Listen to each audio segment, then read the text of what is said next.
Capcin dimanapun berada.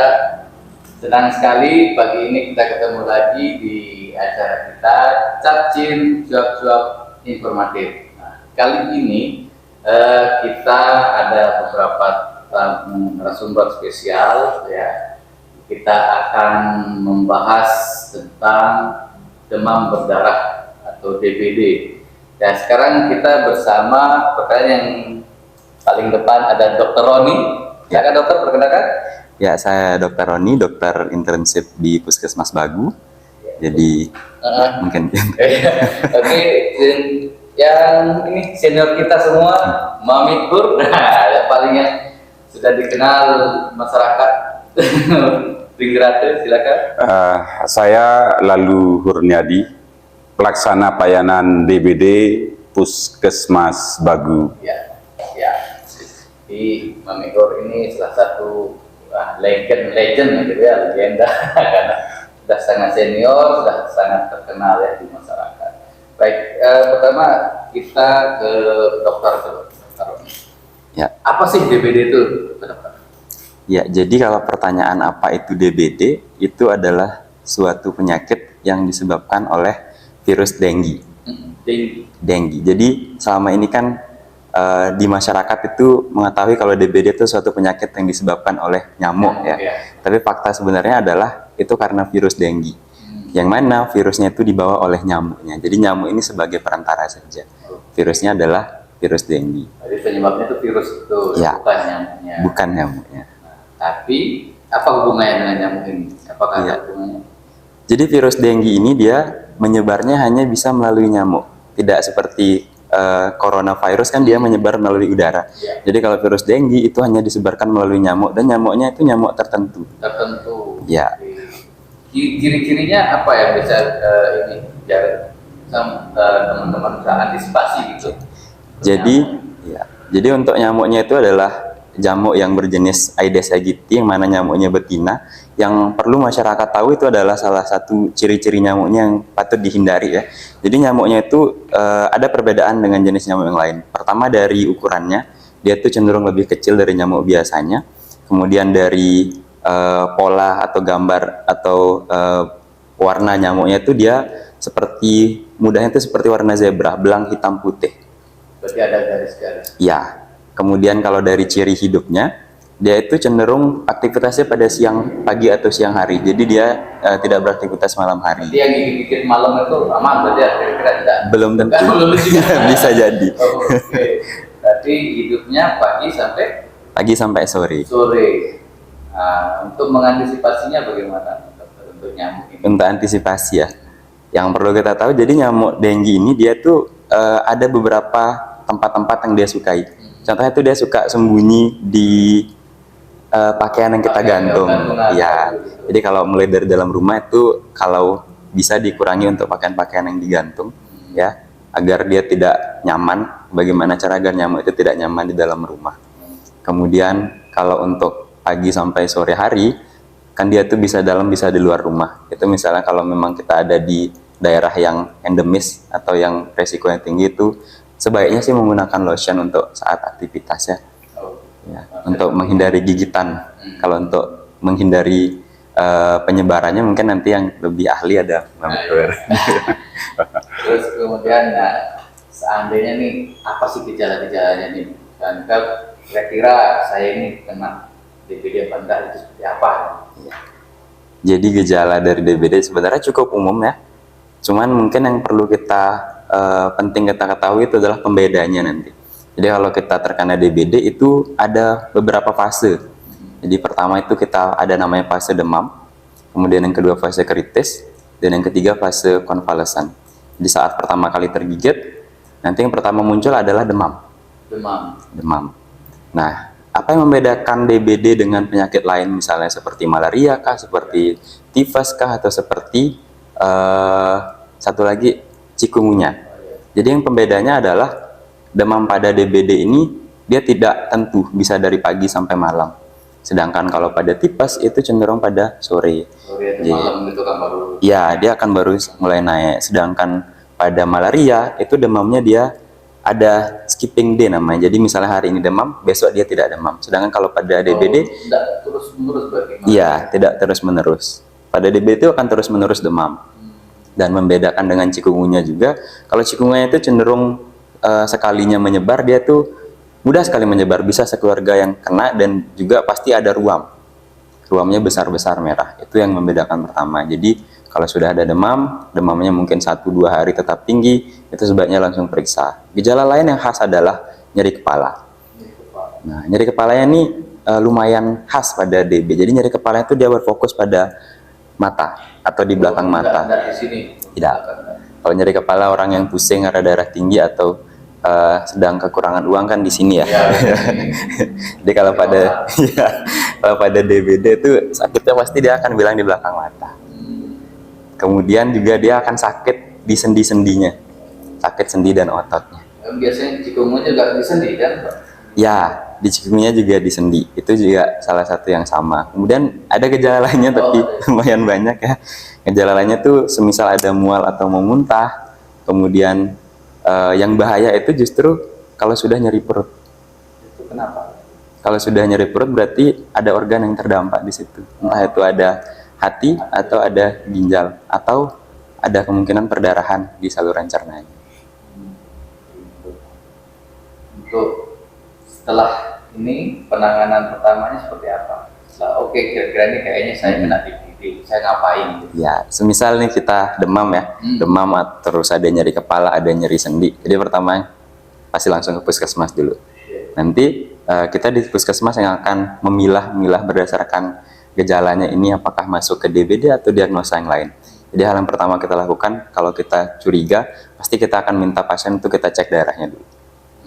Dari darahnya itu nanti akan terlihat ini infeksi apa, seperti itu. Ada pemeriksaan spesifik lagi. Jadi semisal kalau dari darahnya itu mengarah ke DBD, nanti kita periksa spesifik untuk dengue-nya. Oh, ada memang ada khusus ya pemeriksaannya? Ada. Dia untuk menunjang diagnosa itu. Iya, benar.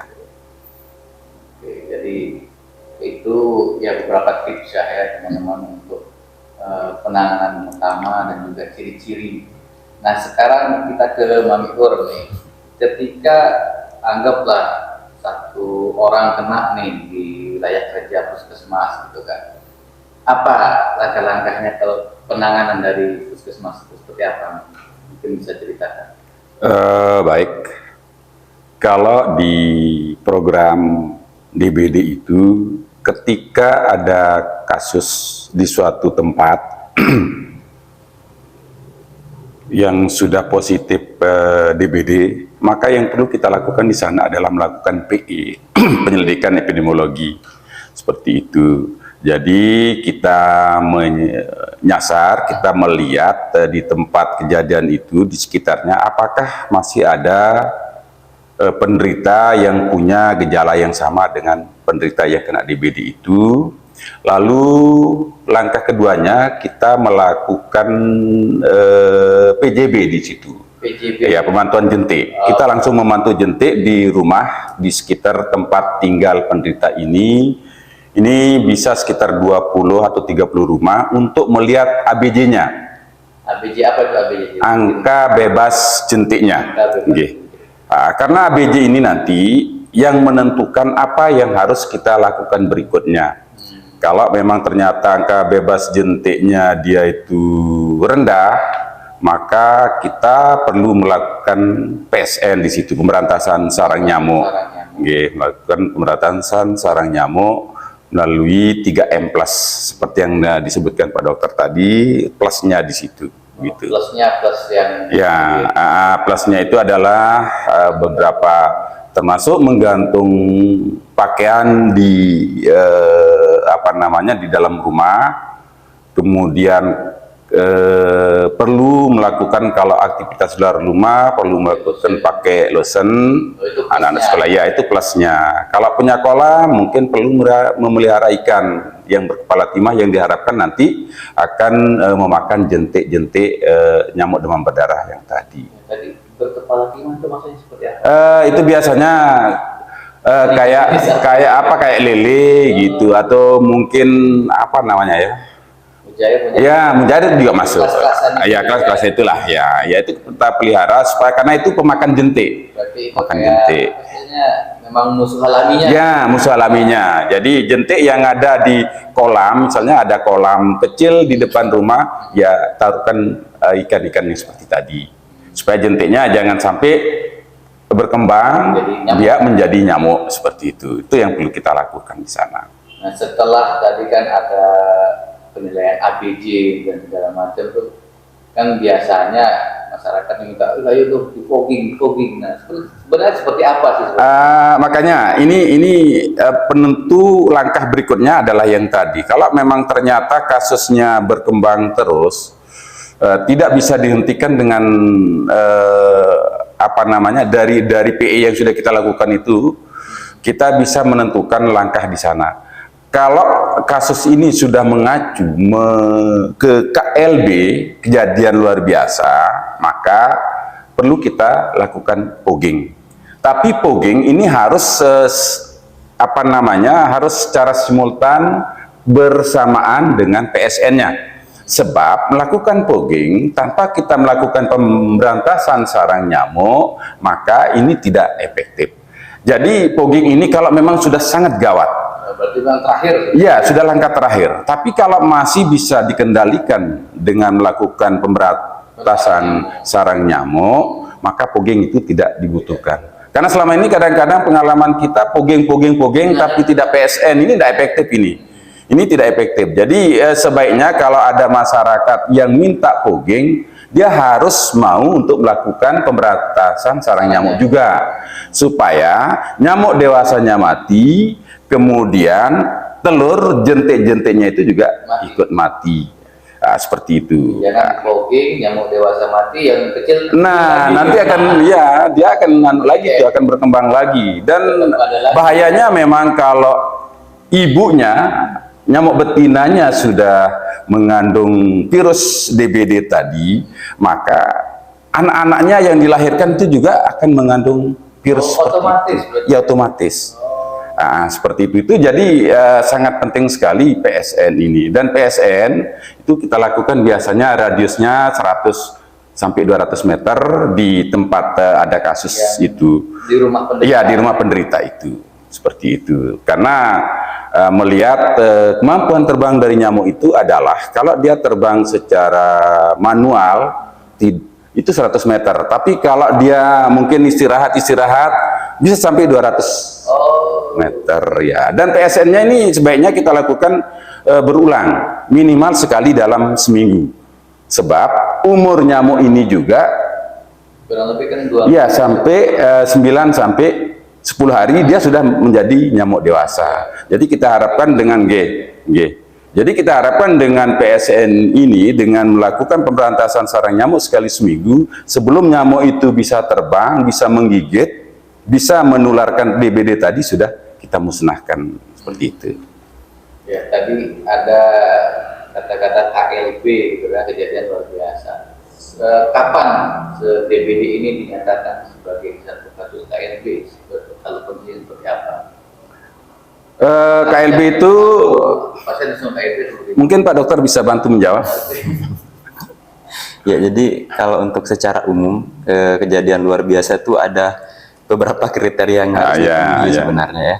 Pertama, misalnya dari angka penyebaran penyakitnya itu misalnya lebih dari kalau tidak salah itu lebih dari 10 orang misalnya dalam waktu sekian, dalam waktu 24 jam ada penyebaran, itu satu kriteria terpenuhi. Kemudian yang kedua itu ada kriteria misalnya angka kematian atau angka kesakitan. Benar. Sekian jumlahnya terpenuhi di contreng. Jadi semisal itu minimal beberapa kriteria itu terpenuhi baru dikatakan KLB. Jadi harus didata oleh epidemiolog dulu, baru kita bisa klasifikasikan KLB. Tidak begitu langsung satu itu diadakan KLB. Nah, jadi semisal tidak seperti itu ada berita atau ada info penyebaran DBD ini luas ya atau banyak yang terdampak, itu harus kita data secara epidemiolog. Kalau sudah memenuhi kriteria baru kita bisa klasifikasi KLB. Ya.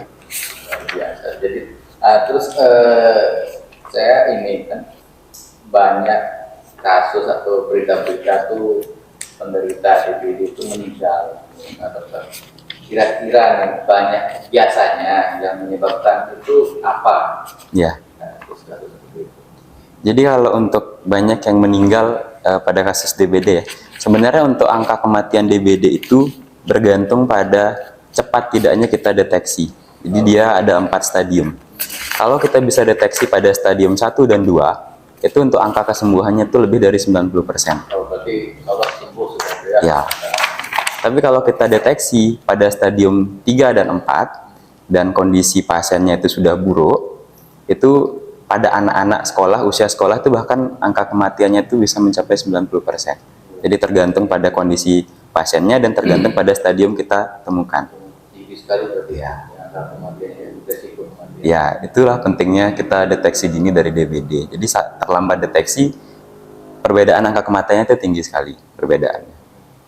Itu apa aja tadi yang stadium dari 1 Iya. sampai 4 itu apa aja kira-kira itu perbedaannya itu betul.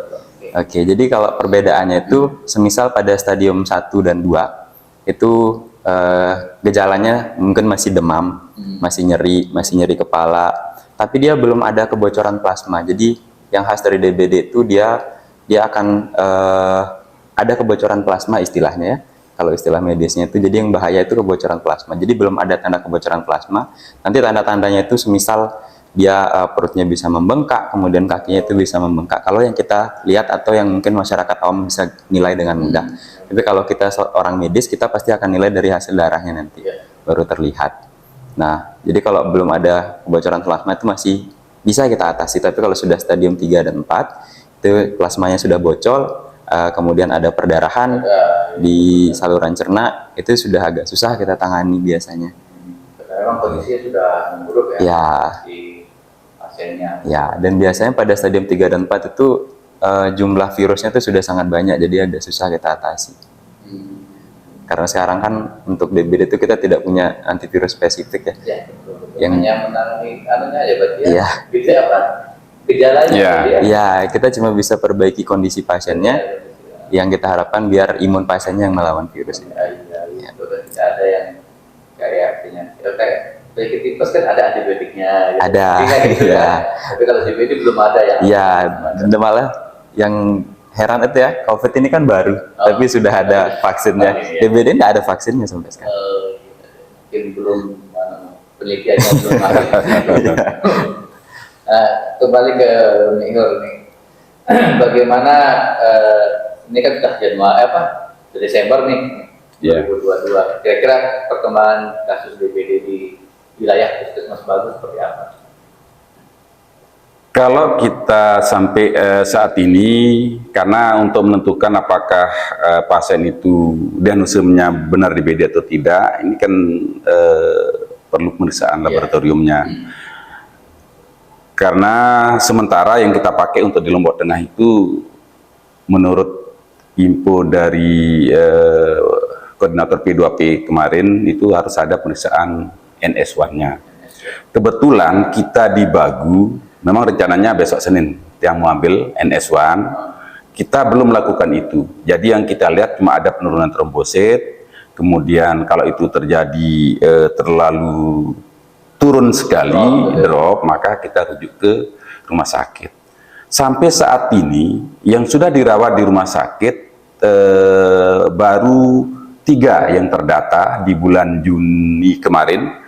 1 di Dusun Menemeng, kemudian yang kedua di Dusun Repuk Medas Repuk, sama 1 lagi di Peneguk Barat.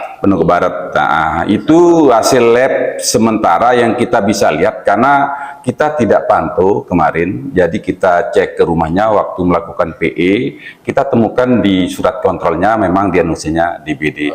Oke. 1 lagi yang terakhir sekarang, memang rencananya saya mau ke sana tadi di Bagus Selatan.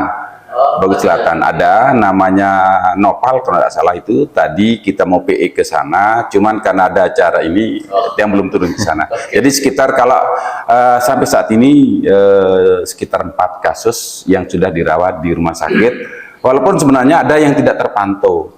tidak terpantau itu ada di Medan Serpong, itu ada kasus satu, kadusnya kena di sana, dan dia yang cerita waktu yang PI ke sana, dia cerita saya pernah dirawat di Polda. Tapi itu kejadiannya sekitar bulan April, sama kadus Pendopo Barat juga sudah. Nah, itu sudah dirawat juga, tapi tidak terpantau. Jadi mungkin di laporan ini surveilannya tidak terdata. Jadi yang sudah kita itu ada datanya sekitar 4-nya yang terakhir sekarang, yang kemarin sudah pulang dari rumah sakit. Oke, mungkin terakhir saja closing dari Pak Dokter untuk teman-teman. Closing statement lah, gitu, gimana tentang DBD ini teman-teman yang nonton. Oke, mungkin saya rangkum secara general ya. Siap.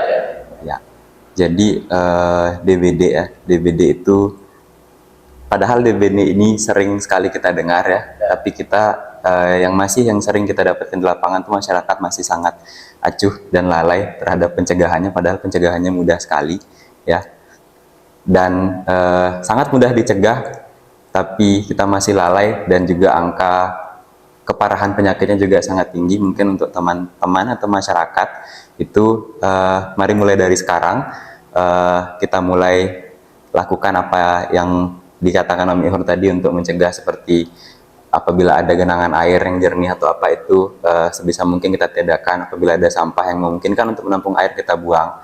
Kemudian kalau ada kolam kolam untuk pelihara ikan atau kolam apa, itu lebih baik kita lepaskan ikan atau dikuras 1 kali seminggu.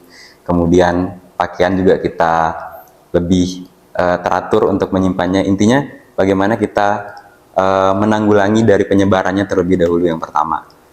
Kemudian jangan sampailah kena dulu ya, karena lebih baik di mana-mana lebih baik mencegah daripada mengobati untuk DBD itu sendiri. Ya, mungkin itu sih dari saya. Mungkin ada tambahan.